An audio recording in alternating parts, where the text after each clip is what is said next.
Je vais vous parler de l'atrophie musculaire dans le cas de la BPCO.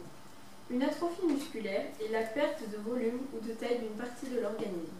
L'atrophie peut toucher un muscle, on parle alors d'atrophie musculaire, un organe, un membre ou un tissu. On trouve différentes causes à l'atrophie musculaire.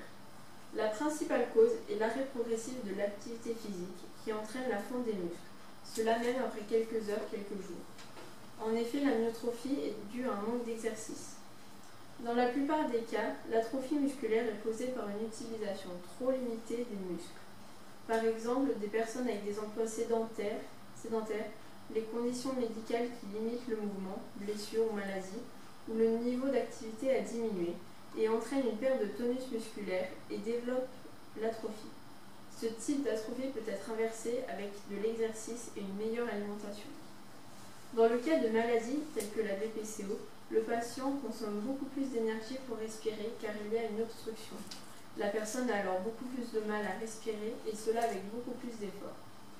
Donc le métabolisme de base des poumons est plus élevé et il va y avoir moins d'éléments pour les muscles. On parle alors de baisse de capacité oxydative. De plus, l'organisme va même jusqu'à prélever des éléments chimiques dans le muscle tels que des acides aminés.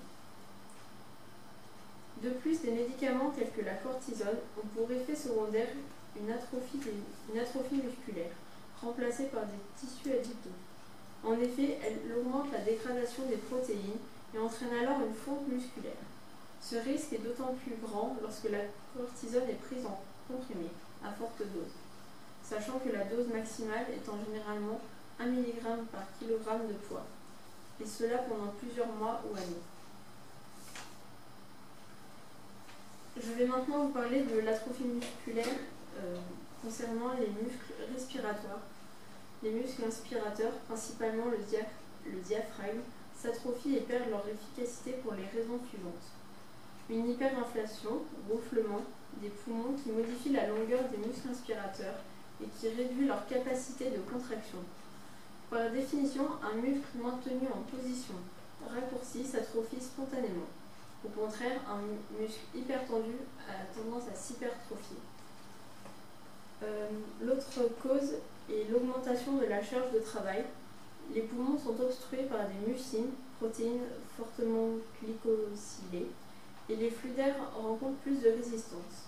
Les muscles inspirateurs doivent donc travailler plus tout en étant en situation d'atrophie et mécaniquement mal positionnés, raccourcissement. La troisième cause est la surcharge de travail qui accroît les besoins en énergie et en oxygène qui ne peuvent plus être assurés à terme car la BPCO diminue l'efficacité des échanges gazeux pulmonaires. Le manque de nutriments accroît donc l'atrophie musculaire.